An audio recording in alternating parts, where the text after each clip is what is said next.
Pues si quieres, mientras ellos van ingresando, pues me presento. Mi nombre es Fernanda Escobar, mi dupla se llama Santiago Sepúlveda. Eh, y nosotros somos un laboratorio de diseño experimental que en conjunto con la facultad está buscando construir una estrategia más robusta para la revista Hipótesis. Ujú. Entonces, la intención de estos espacios es poder recopilar la visión de ustedes como profesores de la Facultad de Ciencias frente a la divulgación científica, frente a la transmisión de conocimiento científico.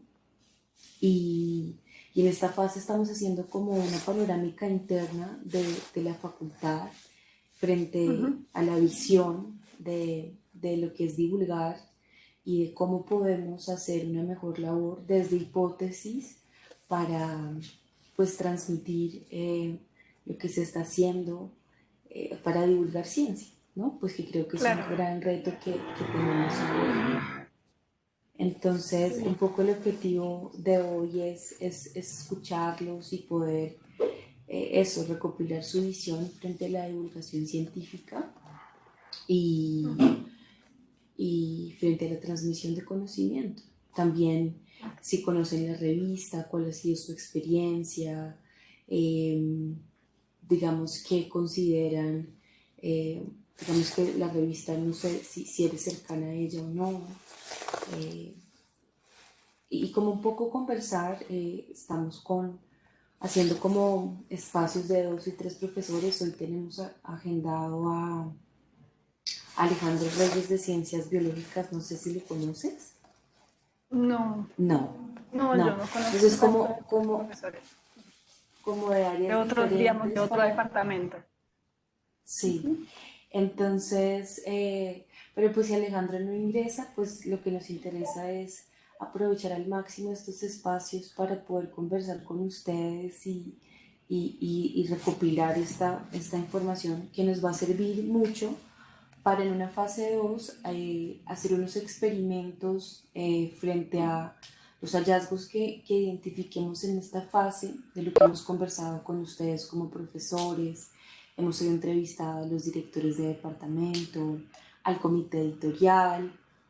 Vamos a entrevistar, digamos, externos a la universidad que pueden contribuir con lo que es divulgación y a partir de todos estos hallazgos hacer unos experimentos en la universidad frente a eh, ver cómo responde la gente si hacemos algunos cambios en términos de conceptualización gráfica o de meterle componentes de diseño estratégico a la divulgación científica.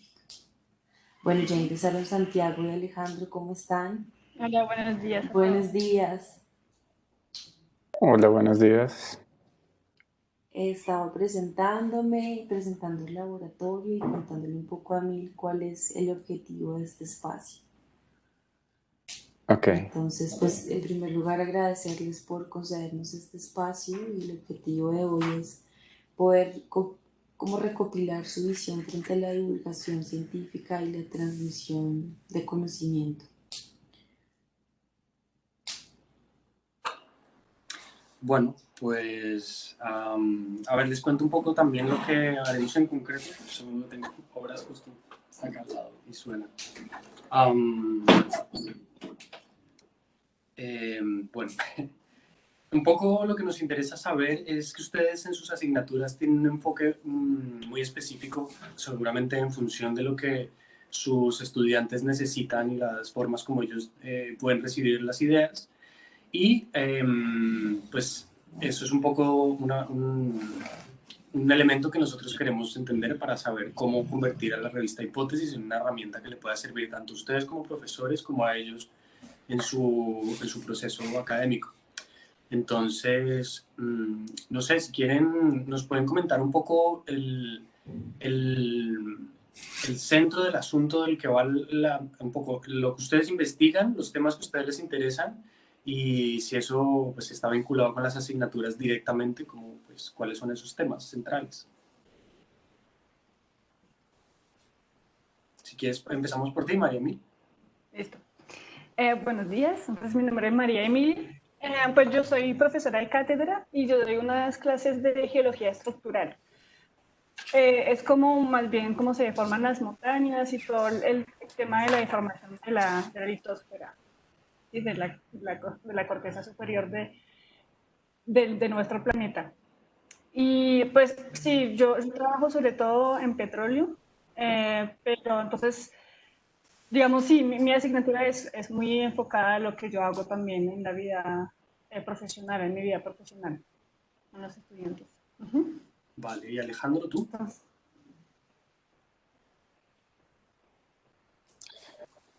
Mal al botón. Am, yo soy profesor asociado en el Departamento de Ciencias Biológicas. Yo trabajo principalmente en el área de biología computacional y dentro de ciencias biológicas el área de genómica, metagenómica y ecología microbiana también. Las asignaturas que dicto algunas veces, antiguamente dictaba mucho una materia básica de servicio, que es biología celular, que es uno de los cursos masivos de ciencias biológicas, pero actualmente dicto más un curso avanzado de pregrado, que es bioinformática, y otro que es genómica, que se relacionan con lo que yo investigo, y dicto cursos en posgrado, dicto 3 cursos de posgrado. Vale, me interesa conocer un poco para ustedes, dentro del área que ustedes trabajan, cómo ubican el saber narrar o cómo entienden ustedes una buena narrativa de estos temas. para mí me parece que es muy importante poder contar justamente a los estudiantes una historia y explicarles muy claramente para qué vamos a hacer eso, para qué vamos a aprender eso y cómo lo vamos a aplicar. Entonces, sí, para mí la manera de cómo uno habla es muy importante. Yo soy extranjera y a veces yo me doy cuenta como yo me puedo enredar sola y enredo más los estudiantes. Entonces, me parece que hablar bien claro y tener una manera didáctica como para llegar, pues, llevarlos en un camino para que ellos entiendan muy bien qué vamos a hacer y por qué lo vamos a hacer es importante. Sí, de acuerdo. Yo creo que para mí también es muy importante y es algo que obviamente normalmente no nos entrenan mucho en nuestras carreras para hacer y normalmente nosotros nos entrenan como investigadores a divulgar nuestra información, pero divulgar para pares, es decir, hacer artículos científicos, ir a conferencias, donde el tipo de lenguaje que se usa es muy diferente. Entonces, creo que eso es muy importante porque dependiendo del público que uno le quiera llegar, pues el lenguaje va a ser diferente. Es muy diferente si yo voy a hablar con otro experto en el área mía, donde yo no le tengo que aclarar ninguno de los conceptos ni de los temas de los que voy a hablar porque yo ya asumo que lo saben, a hablarle a un estudiante avanzado o de posgrado en ciencias biológicas donde yo ya puedo asumir que tienen ciertos conceptos generales, más no necesariamente los específicos, o hablarle a un ingeniero que está tomando una electiva en ciencias biológicas que no tiene ni idea de esencialmente qué es un animal y qué es una planta. Entonces, son formas de comunicación muy diferentes y el lenguaje que se debe usar en particular, dependiendo del efecto que uno quiera tener, que normalmente es por lo menos mantenerlos motivados y enganchados con el tema. Entonces, en ese sentido, pues el lenguaje sí es bastante importante. De hecho, si puedo, yo también antes daba una asignatura que era geología, que es también lo más básico pues, de las ciencias geológicas. La primera asignatura es que los estudiantes ven y ahí también la manera de hablar es muy diferente porque son unos estudiantes que acaban de empezar y entonces también no tienen la misma, pues no saben todavía nada. Entonces, a medida que vamos avanzando en las asignaturas, pues la palabra es muy diferente. Y es muy interesante, me parece, poder enseñar a un primer semestre y a un octavo semestre, porque son totalmente diferentes. Pero yo creo que para poder explicar a uno de quinto o sexto semestre es muy importante primero saber explicarlo a un primer semestre, que es el reto es mucho más grande en las asignaturas más básicas, me parece. Porque justamente tenemos la costumbre de hablar de lo que sabemos con la gente que lo sabe ya. Ajá. Porque, digamos, María, si hiciéramos un poco una especie de ejemplo de, si fuéramos a usar 5 minutos que nos hablaras de un tema que se habla entre pares de tu área o con estudiantes de los últimos semestres o de posgrados, un tema que es difícil, que contiene un lenguaje que es, digamos, muy específico de esa investigación o de esa área. ¿Te parece si podemos hacer por un momento un ejercicio de eso y nos cuentas alguno que puedas seleccionar tú y que sea? O sea, que yo explique de manera, por ejemplo, más profesionalmente un tema y lo vuelvo a explicar de otra manera para un estudiante de primer semestre. Exacto, haz de cuenta que somos pares que entendemos absolutamente todo lo que vas a decirnos durante esos 5 minutos pues para ver una serie de cosas que ya les comentaré. Entonces, si quieres, hacemos esto y luego lo que dices, una versión simplificada de exactamente el mismo tema. Listo, pues entonces les voy a explicar sobre lo que yo trabajo. O sea, yo Sí. trabajo la deformación de la litosfera a microescala y a macroescala. En microescala yo miro la sección delgada y yo observo todo lo que es mecanismos de deformación, pero también a macroescala mirando, por ejemplo, fallas siniestrales, dextrales, eh, cabalgamiento, todo lo que es deformación frágil, frágil dúctil y dúctil de la corteza, a ver cómo genera estos orógenos, por ejemplo. ¿Sí? Uh-huh. Y no era tan difícil.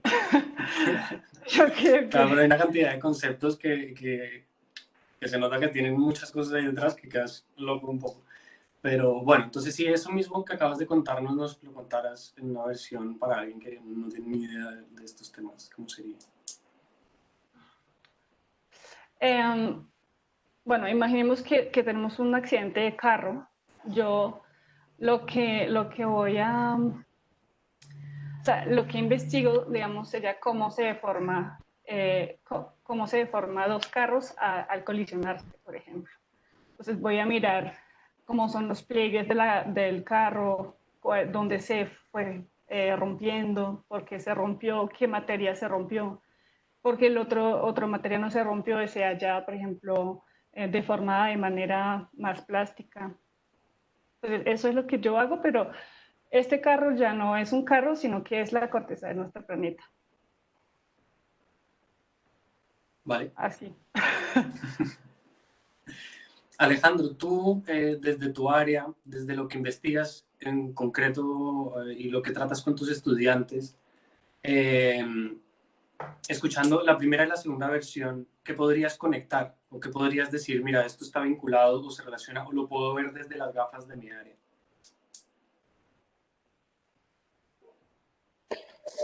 Mm, no sé, pues obviamente con lo que me conecto es que la situación claramente puede ser similar. Si en particular, por ejemplo, cuando te piden que des una charla corta para una conferencia, tú tiendes a hacerlo más concreto y entras a la menor cantidad de explicaciones de conceptos, entonces puede sonar muy similar y a veces que yo la doy incluso delante de otros colegas de ciencias biológicas me dicen, entendí los conectores porque el resto de las palabras no entendí nada de lo que estaba hablando.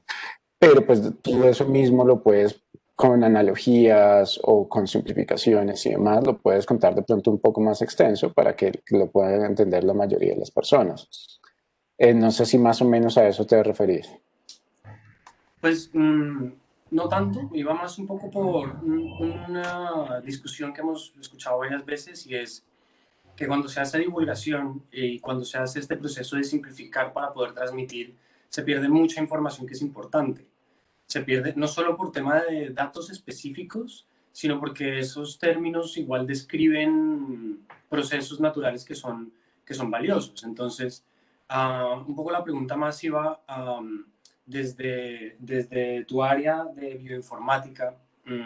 Seguramente los conceptos que María menciona, ahora conceptos que tú puedas que no necesariamente entiendas del todo la perspectiva desde geociencias, pero que desde tu área tengan un significado.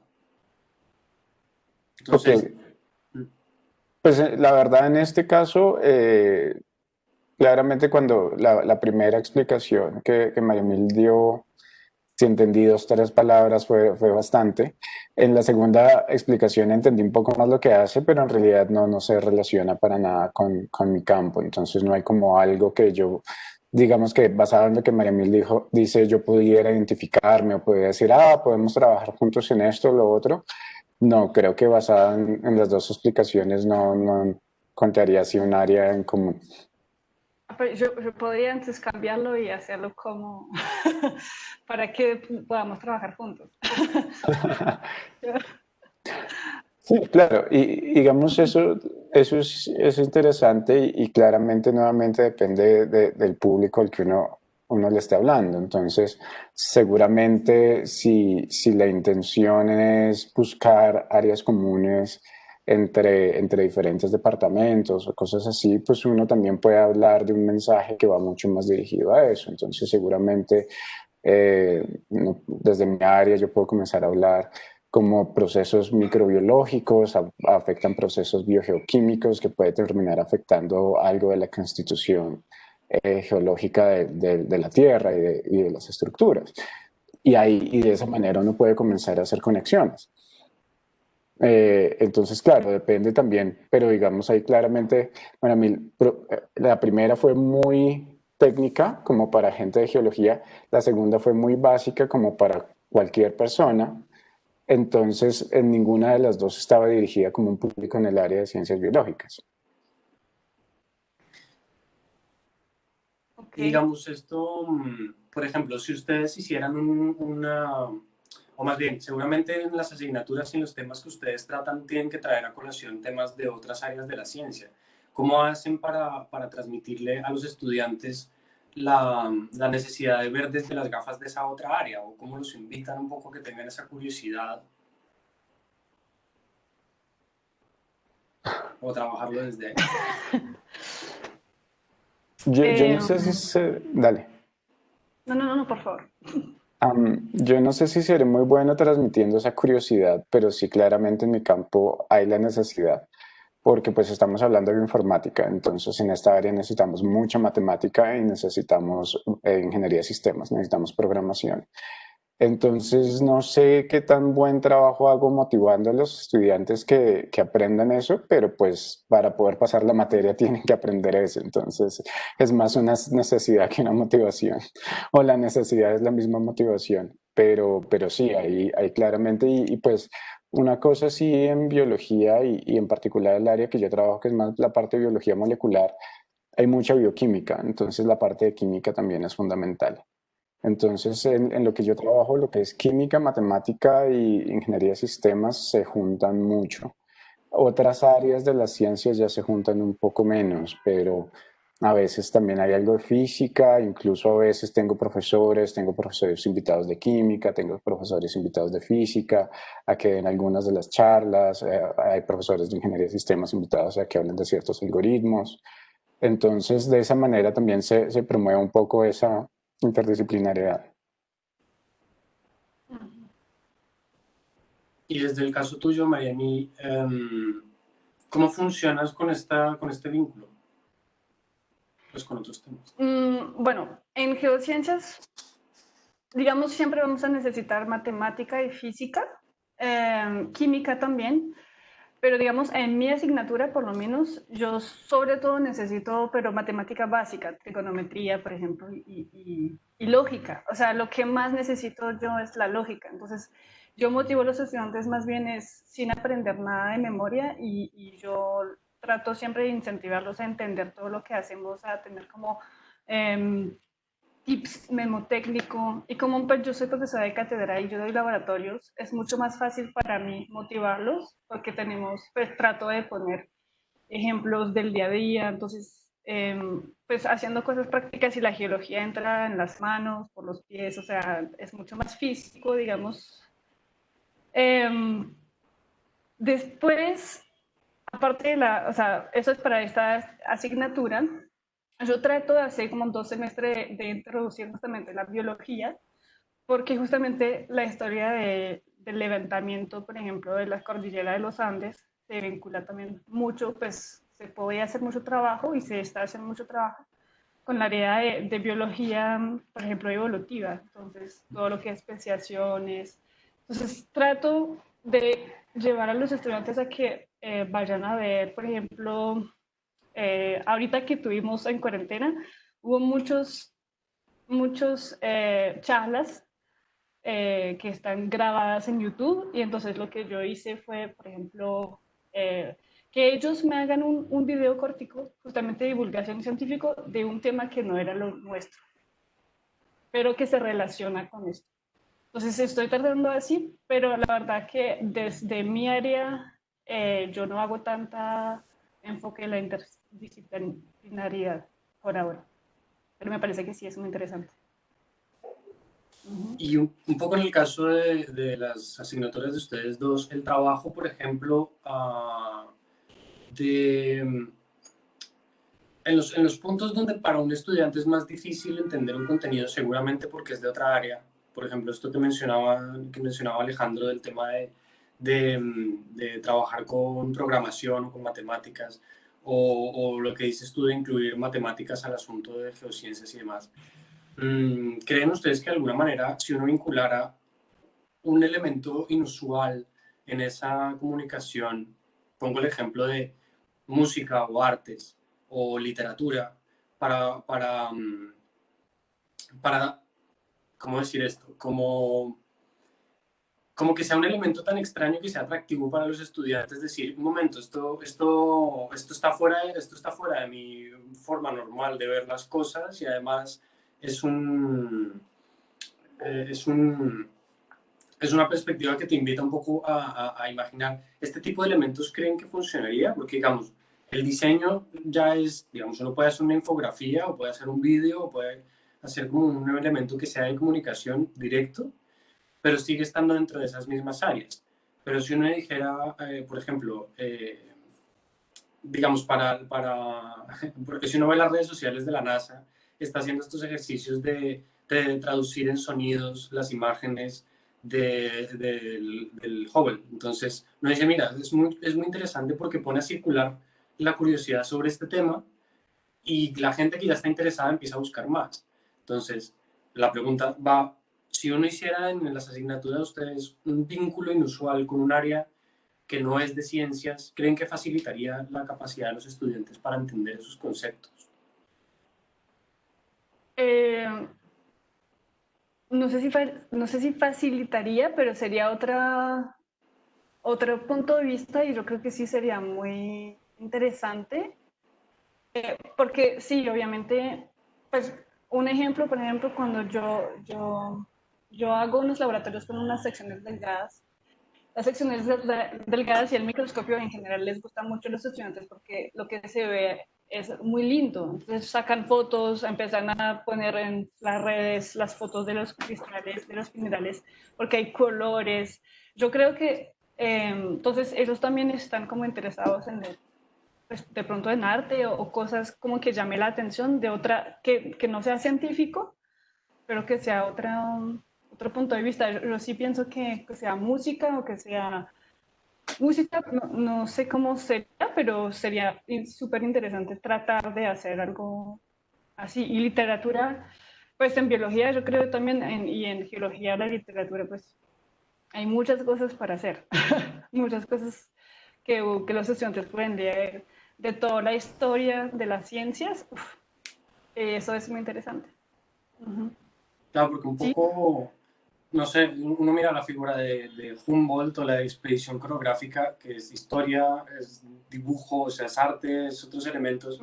¿Ustedes esto lo han compartido en algún momento con sus estudiantes, por algún motivo? Este tipo de versiones de esas mismas ciencias, pero en el pasado.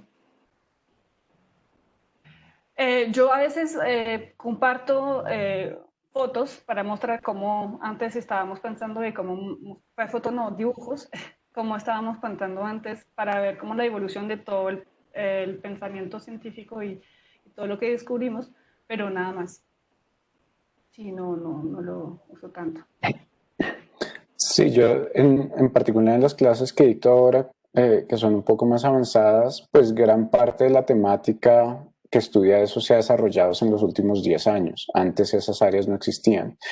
Entonces, igual sí, cuando empiezo cada uno de los temas, intento hacer como un resumen de lo que ha sido la historia de esa área, de ese tema, entonces de dónde arrancó, cómo se han desarrollado los métodos, qué métodos tenemos en este momento y demás. Entonces sí hay algo como de historia, pero pues es una historia de los últimos 10 años, porque la verdad, digamos, incluso para mis clases yo no tengo un texto guía porque todavía no hay libros escritos en esas áreas, todo lo que hay son artículos.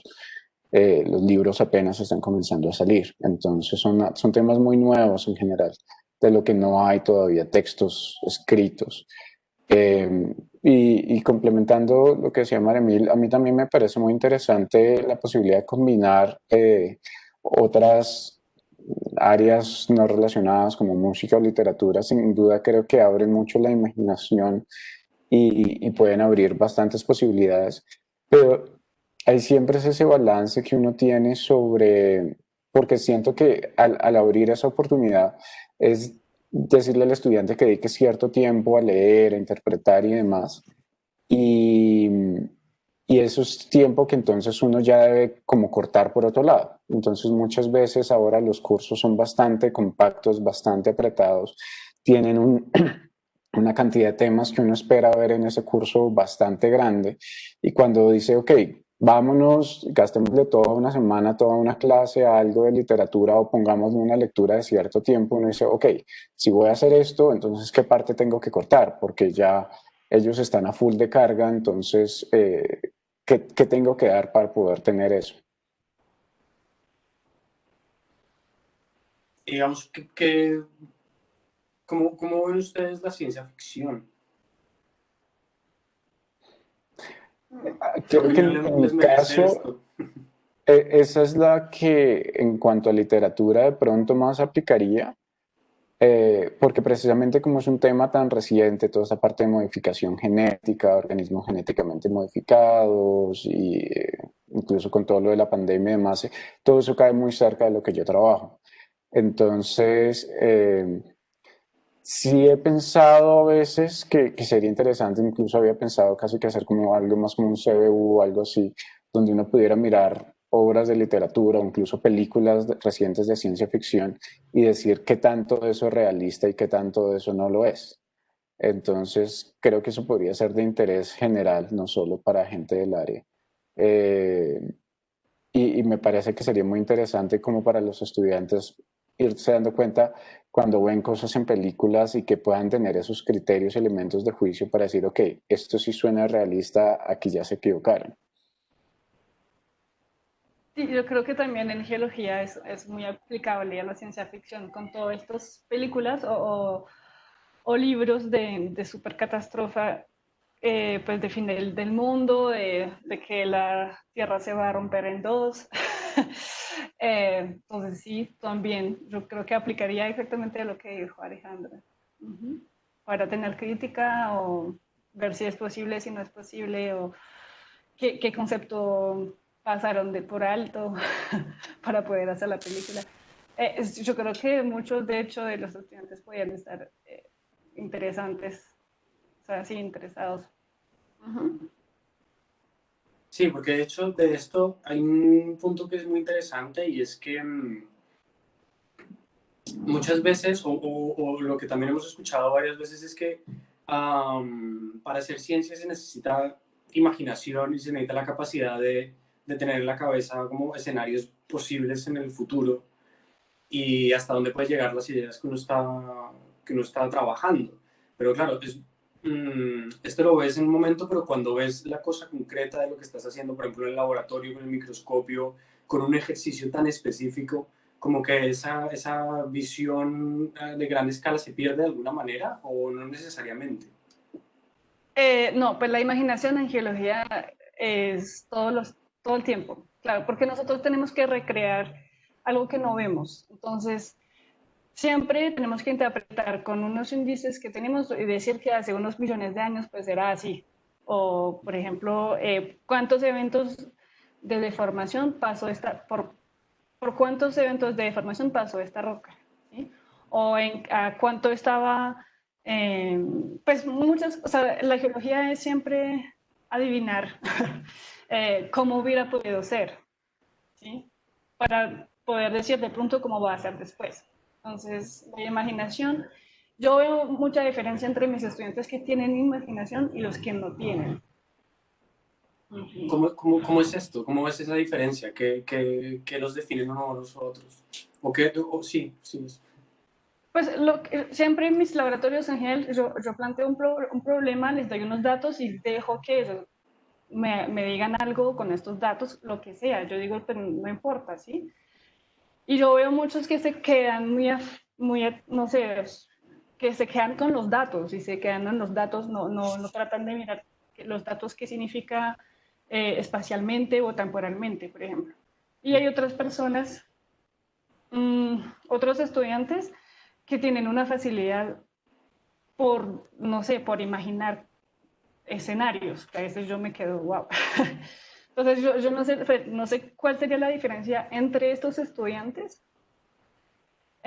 Por ejemplo, bueno, no sé, yo pregunto muchas veces a mis estudiantes si están solamente viendo geociencias o si están viendo otra cosa.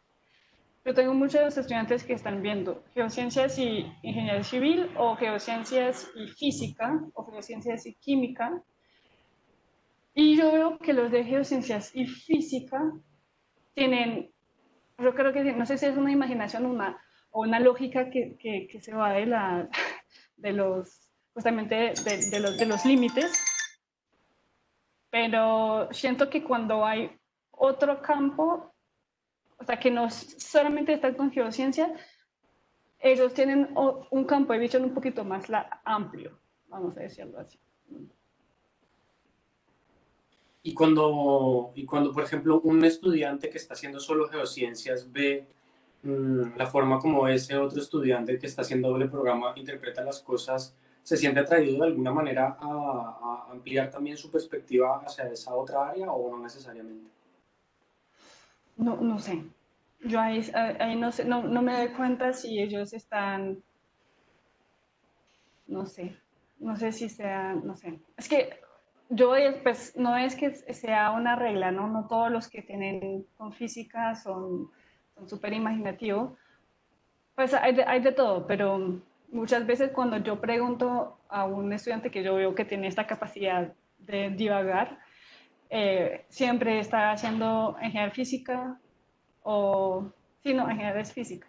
Pues es que cada uno tiene no sé cómo explicarlo, pero por ejemplo el de ingenieros civiles no tendrá de pronto esta imaginación, pero va a tener mucho más eh, precisiones, va a estar mucho más en el detalle y entonces él va a captar otras cosas. Entonces cada uno igual tiene sus diferentes enfoques. Sí. Porque Alejandro, por ejemplo, el caso del perfil que tienen los estudiantes y con los que tú trabajas y el hecho de que las ciencias con las que tú estás investigando sean tan nuevas, no hay ahí como una especie de barrera por los estereotipos de lo que es la computación y la biología. Es decir, que siendo un área nueva hay que inventársela también y hay que imaginarse cómo va a ser en el futuro.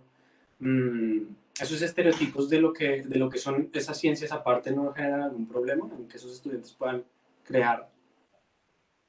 Pues eso ha cambiado bastante. En mi época, cuando yo comencé a aprender, sí, la cantidad de biólogos que se le medían a hacer algo de programación, creo que era yo solo. Nadie más en mi época se le quería medir algo así. Pero creo que precisamente toda esta generación es mucho más digital. Creo que han visto muchas más cosas de computadores desde pequeños.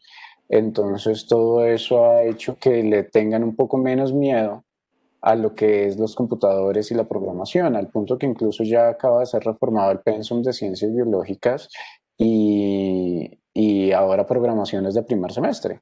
Entonces ya todos los de ciencias biológicas ya tienen que ver programación, ya no hay opción. Y es curioso porque muchos digamos, en la época en que yo estaba, a nadie le interesaba y no veían la utilidad. Ahora yo estoy dictando este curso hace 6 años. Al principio veía que 50% incluso al final del curso decían, no, esto no va a ser en realidad útil para mí. en el futuro, en mi carrera. En este momento todos dicen que es muy útil, que va a ser muy útil para ellos y la mayoría se quejaban de por qué ellos no pudieron ver más programación antes y por qué no les introducían eso antes. E incluso muchos de los que están en Pensum viejo quieren pasarse al nuevo para poder ver programación y estas otras materias que ahora consideran relevantes. Entonces ha sido todo un cambio generacional donde ahora cada vez le den más importancia a estas áreas también, en particular hacia la parte de programación. Siento que otra cosa es que siempre los biólogos le tenían miedo a las matemáticas y este cambio de pensum también hace que tengan que ver las mismas matemáticas que los ingenieros físicos y matemáticos. No sé qué tan contentos estarán con esa parte, pero creo que por lo menos en un curso como el mío se dan cuenta que muchas cosas de las matemáticas sí son aplicadas, sí son relevantes a las ciencias biológicas y creo que por lo menos unos cuantos le ven la utilidad.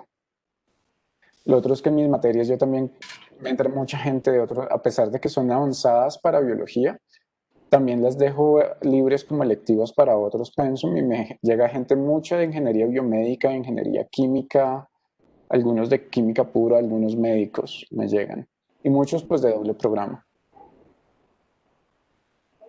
Digamos, frente a esto que dices es interesante, el tema de que los biólogos históricamente no están acostumbrados a que les pongan matemáticas en ese nivel. Eso quiere decir que han tenido que empezar a enseñarles unas matemáticas específicas para esto o cómo están mezclando eso de ahí. Es que eso fue como ha sido. Yo soy microbiólogo de la universidad. Desde mi época, ciencias biológicas tenía sus propios cálculos, porque primero era muy general que la gente que se metía a estudiar biología era porque no le gustaban las matemáticas. Entonces era gente que quería estar en el campo, mirando las aves, mirando las plantas, y que lo que menos le quería estar era sentado haciendo una integral o una derivada. Esas dos cosas no tenían conexión alguna. Entonces siempre los biólogos se quejaban que esas matemáticas para qué y demás. Y lo que pasa es que claramente las matemáticas como se enseñaban para los ingenieros y para los físicos y para los químicos, era muy teórica y mostraba cero aplicabilidad hacia las ciencias biológicas. Entonces tampoco les daba la motivación adecuada para ellos querer aprenderlas. Ya decían, ¿para qué voy a ver eso si lo que yo quiero es estudiar patrones ecológicos o evolutivos de X organismos? Yo no necesito saber una integral para eso. Entonces creo que ha sido una concesión por ambos lados, los estudiantes darse cuenta que ahora los métodos modernos requieren saber más matemáticas y también al momento de dictarlas tener en cuenta que deben haber diferentes formas de dictar con diferentes ejemplos para que se vea la aplicabilidad en otros campos también y no sean algo completamente dirigido hacia ingeniería como pasaba antes. Y digamos en los casos, si ya hiciéramos una cosa concreta, digamos, nosotros en el próximo año lo que vamos a hacer a partir de todo lo que surja de estas entrevistas es hacer una serie de experimentos para ver los estudiantes cómo reaccionan a tipos de contenido científico distinto, pues. Y parte de eso también es que la hipótesis pueda generar situaciones donde la revista no sea solo una cosa que yo te muestro información, sino que hay una interacción de lado y lado. Y claro, pues los Andes estando ubicados en Bogotá, hay como mucho terreno de acción que quisiéramos ver si se puede explotar de forma experimental.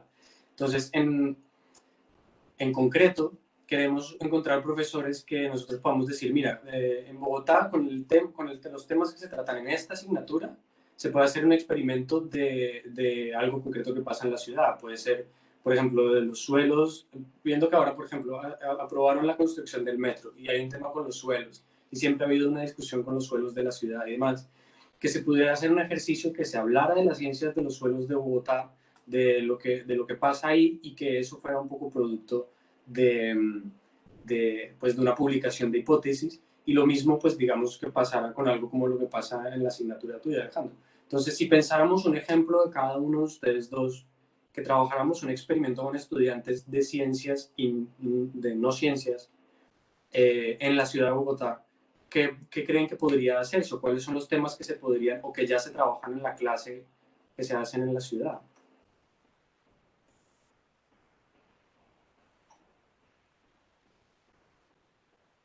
tienes el... No, igual tampoco es que sé qué voy a decir. Pues sí, yo pienso que todo lo que algo aplicado a la ciudad de Bogotá, que puede ser de pronto los estados de las rutas, que yo cuando voy, por ejemplo, en campo con mis estudiantes y que pasamos por algunos lugares, yo veo que las rutas están muy deformadas y por ahí pasa fallas geológicas, entonces siempre nos paramos y dijimos, ahí se ve la deformación. Pero las rutas, el metro sí, hay muchas cosas que se puede decir, puedes hacer como un cuento de por qué el debate. Eh, pero también, pues es que la geología se aplica mucho, ¿no? Se aplica al agua, también se aplica a los minerales, entonces se aplica a cualquier objeto que uno tiene en la casa o en la oficina, en todo. Entonces, sí, o sea, cualquier elemento que uno mira está relacionado a la geología. ¿Y en la asignatura tú tratas la geología o se hacen ejercicios que se hagan con la geología de la ciudad o cada estudiante escoge el lugar que va a estudiar o tú propones esos lugares? ¿Cómo funciona esto?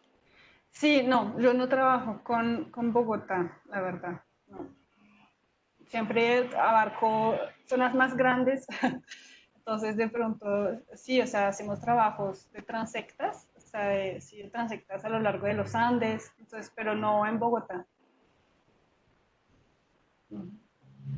¿Y el motivo de esto es qué en concreto? No, pues es un tema de escala.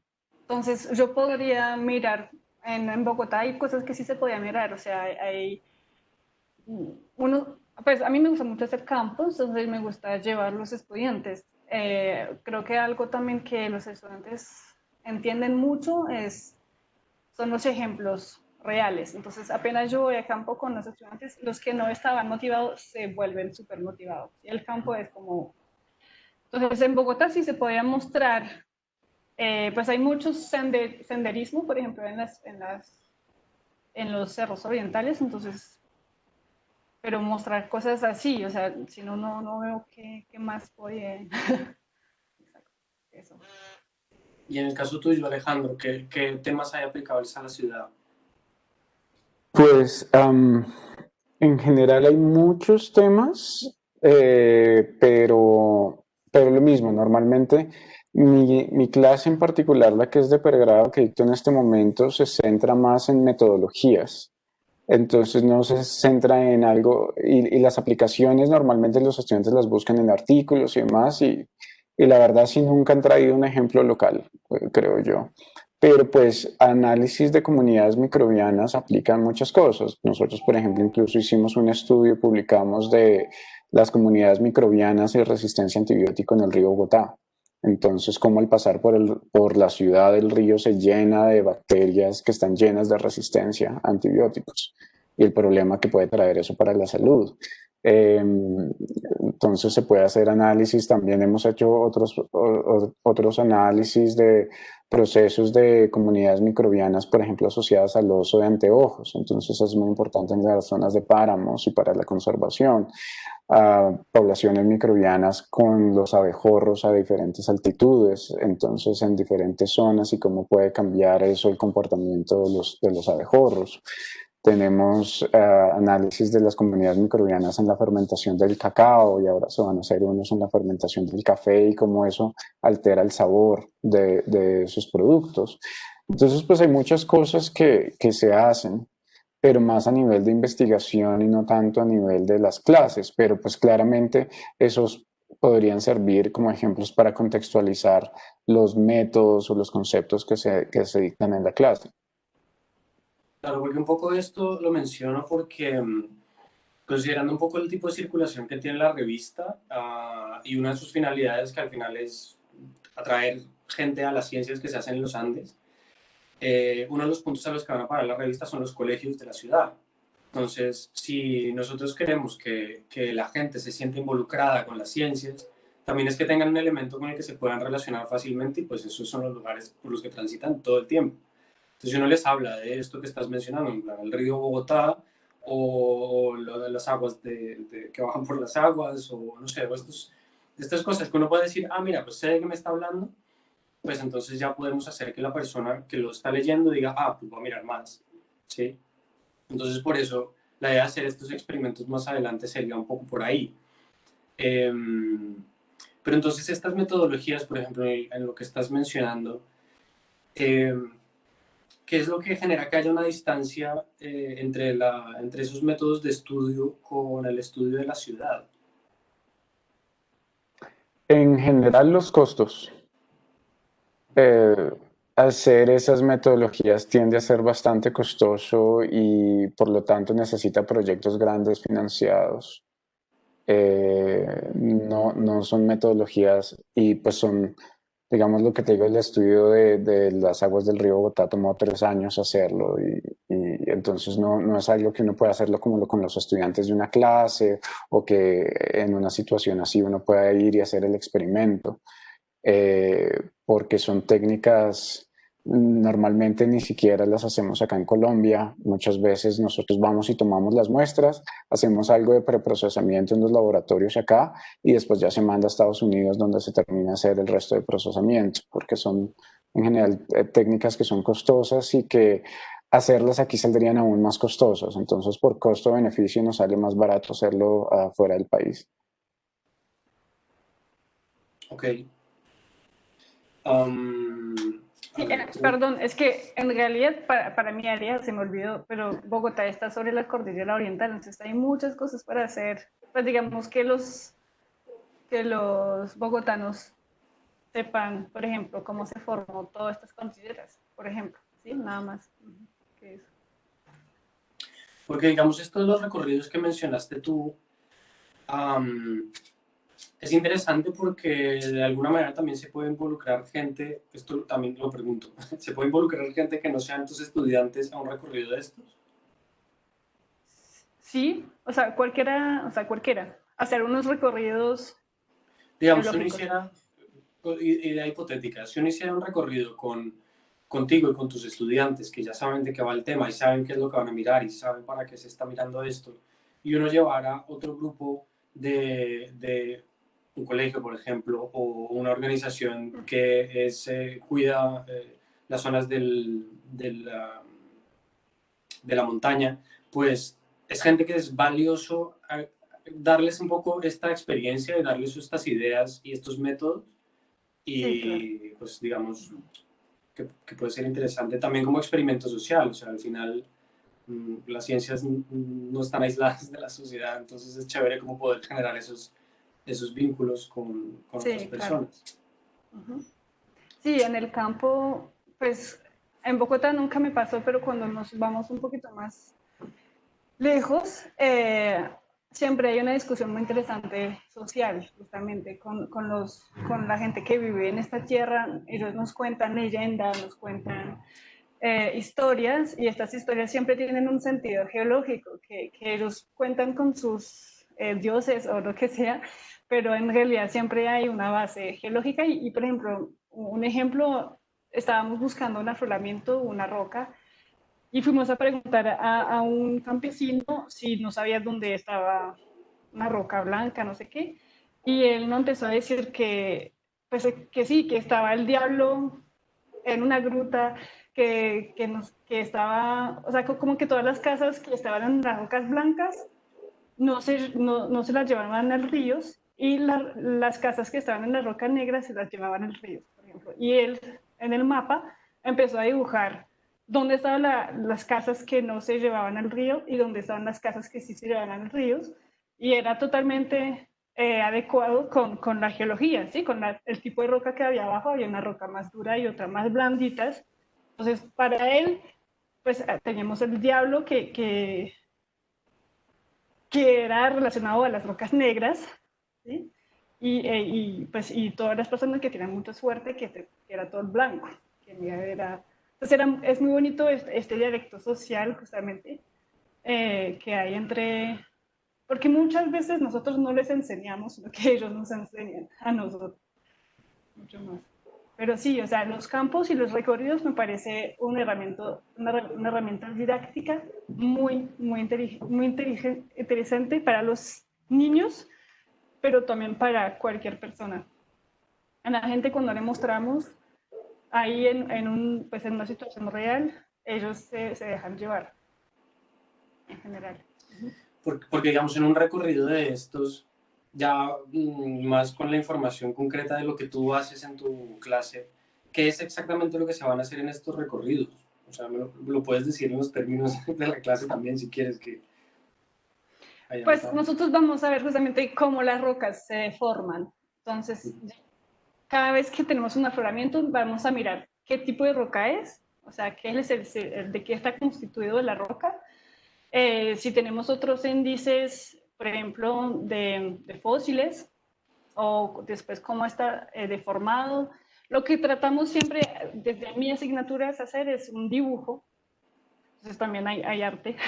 Nosotros dibujamos cómo están las rocas y cómo están deformadas a lo largo de un recorrido. Entonces uno va caminando, va tomando unos datos y después trata de, pues de unir cada dato entre ellos y de hacer un dibujo final. Entonces, por ejemplo, el dibujo en geología es algo que es muy, muy importante. Y muchas veces en las primeras clases yo siempre me peleo con los estudiantes porque me hacen 3 rayitas y yo creo que uno debería saber dibujar. Pero entonces ahí está también el tema con la tecnología y el dibujo, sí, porque yo soy muy de papel, entonces yo llevo siempre a los estudiantes al papel y a dibujar porque la mano es muy inteligente, entonces uno cuando dibuja entiende muchas cosas, pero lo que ellos están más, pues les gustan, yo siento que los estudiantes están muy familiarizados ya con todo lo que es computacional.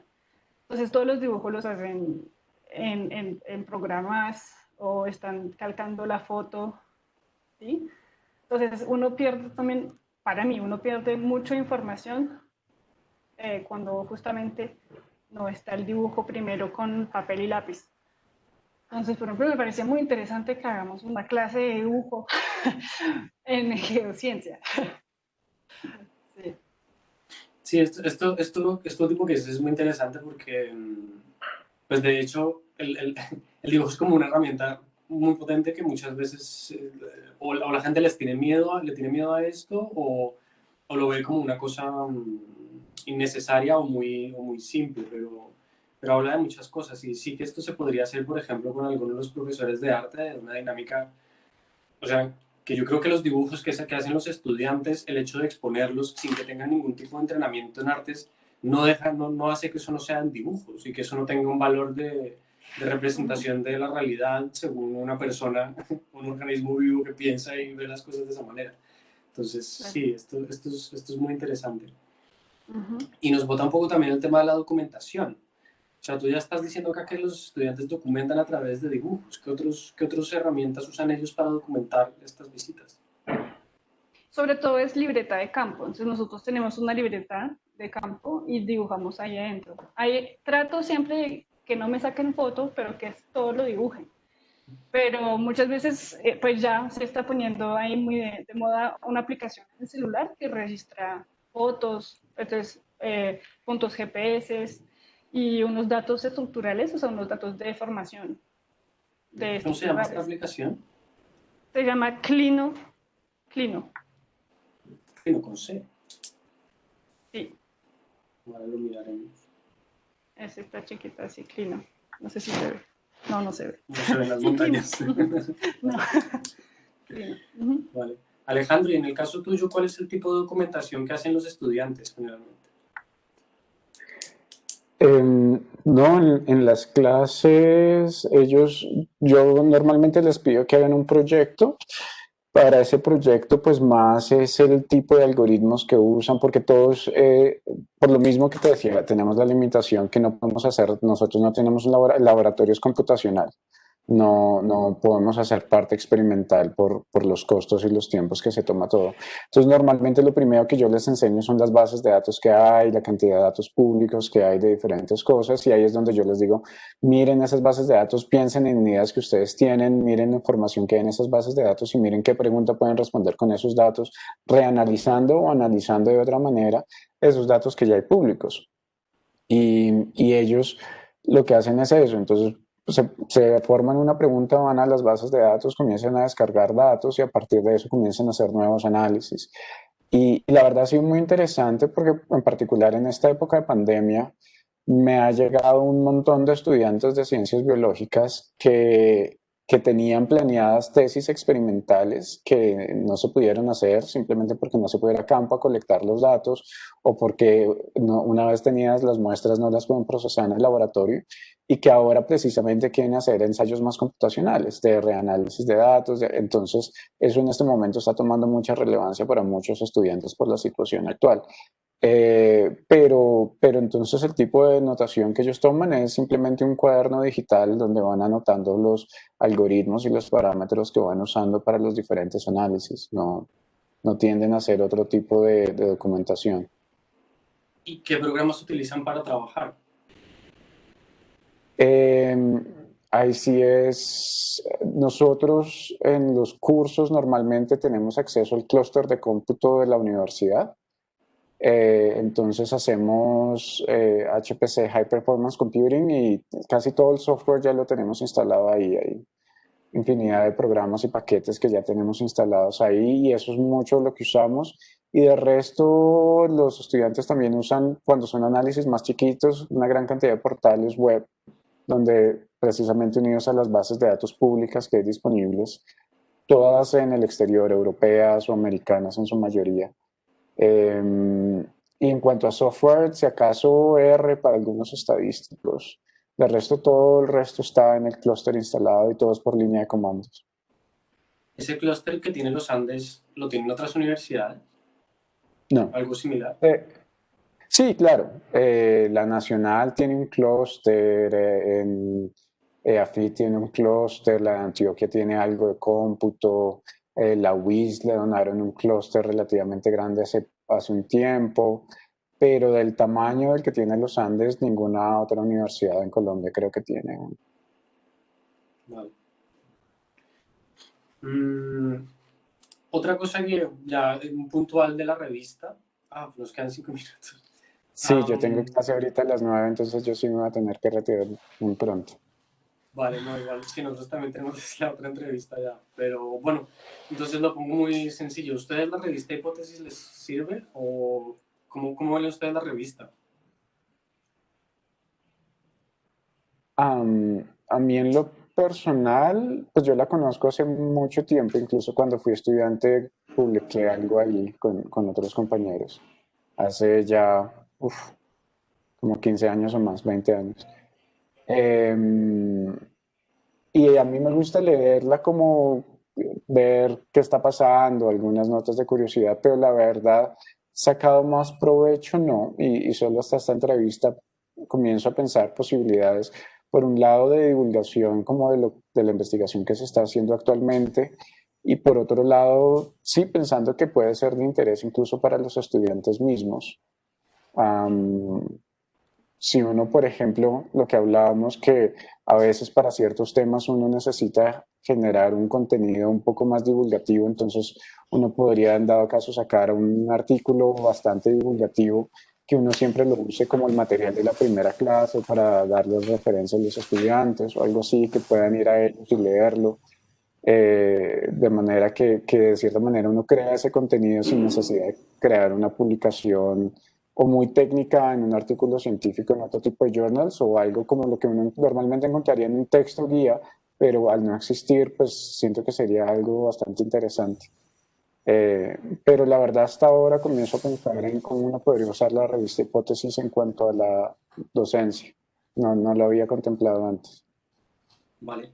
Si te parece bien que te preguntemos cuando pase un poco de tiempo, a ver si has visto alguna manera que puedas encontrar la utilidad, ¿nos podrías contar un poco esas conclusiones? Que todo esto nos sirve bastante. Perfecto. Genial. ¿Y tú, María? Pues la verdad, yo no la leo mucho. Me la empezaron a dar hace poquito en papel, como les digo, soy de papel. Entonces, me gusta mucho leer una revista en papel, pero yo ahora, justo antes de la reunión, yo miré si estaba en digital y ya vi que sí, pero no la estaba usando en ninguna manera así. Pero me parece también que yo podía pensar algunos sí, algunos artículos también, exacto, como base que podía servir a los estudiantes para referenciarse a ellos, me parece muy interesante. Entonces, eso, sí, pues exactamente lo que dijo Alejandro. Vale, pues Pero hasta ahora Sí, yo no pues lo hice. vale, pues la sobre- intención también, perdón, la intención también Dime. es como dejar una puerta abierta a los profesores para eso, para que podamos entablar un vínculo más a largo plazo en lo que va a pasar con hipótesis y poder construir juntos cosas que van a ser muy interesantes a todos los niveles, para los profesores, para los estudiantes, para construir país. Entonces, pues queríamos dejar la puerta abierta precisamente para eso. Y yo con todo el gusto les ayudo con las experiencias. Me interesa mucho. Sí, súper, me parece muy chévere. Ujú. Pues muchísimas gracias a todos por participar. Bueno, Ya les muchísimas estaremos gracias a contando ustedes. cuando pasen más cosas. Perfecto. Bueno, Gracias, Muchas muchas gracias. gracias. gracias. Buen Hasta día. Que luego. estén bien. Muy bien. Chao, chao.